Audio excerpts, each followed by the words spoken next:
So, I'm sitting here on my bed watching Cheech and Chong in my room, and it's late, probably around 11 o'clock.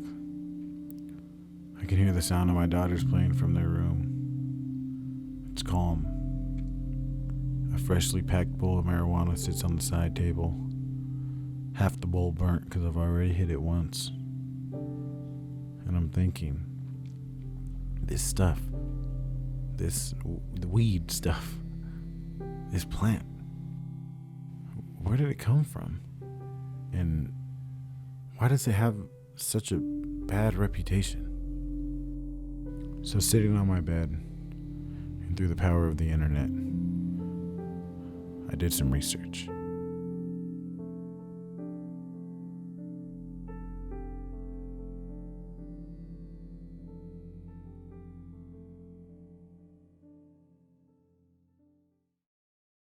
Cannabis is indigenous to Central and South Asia.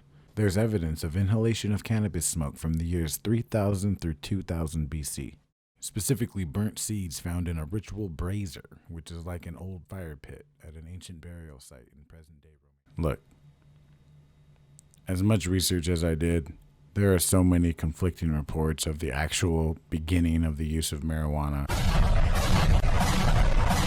Around 37 million years ago. I'd rather not even get into that. But what there was a lot of evidence of is the beginning of Prohibition. All right, I'll get straight to the point. I found marijuana in the house. And while I never thought of myself as the type of father who'd have to drug test his kids, I'm willing to do just that if that's what it takes to find out who brought a joint into this house. Dad, Lucy found something too. Dad, I found a joint in Mom's dresser drawer. I was just looking for a scarf because I needed something else to go with my outfit. I didn't think you'd mind. But then I stumbled on the joint. Mary and I didn't know what to think. I mean, it's really none of our business if you and Dad want to. Don't finish that sentence. I assume you're referring to this. This joint. Same joint I found by the front door. Same joint your mother then put into her dresser drawer. Wait a minute. Then whose joint is it?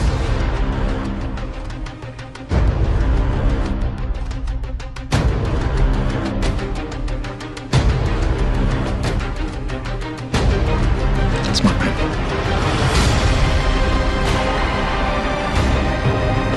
You gotta be kidding! Look, son. Man, I can't believe you! Son, wait. Girls are coming through. Like that.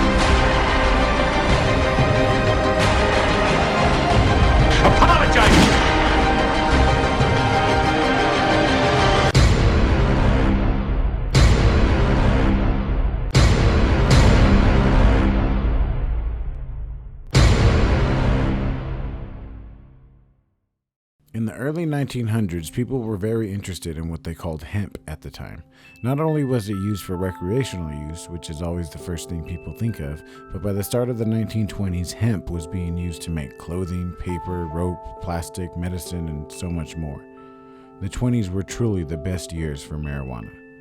Until along came a man named William Randolph Hearst. Look at this ugly motherfucker. He was a really popular newspaper tycoon, a celebrity basically. So you have to understand, back then the newspapers were their only source of information. It was all they had. They didn't have Instagram or the internet or even TV, so they truly believed the paper, and for most, being lied to really never crossed their minds. But see, this guy William Hearst was not just the cool, trustworthy newspaper guy. He also produced his own paper for his own newspaper, cultivated from trees grew on his own land.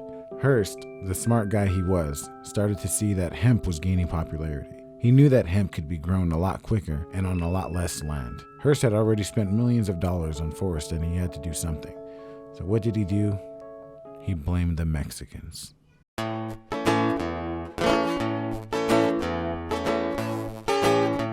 Un cigarrón de mota me fumaba y el tiempo pasaba lento. Me dio alergia en los ojos con el humo que me salía de adentro. Me sentía relajado, bien ondeado, y volando en las estrellas. Me paso por la mente andar pensando en puras cosas pendejas.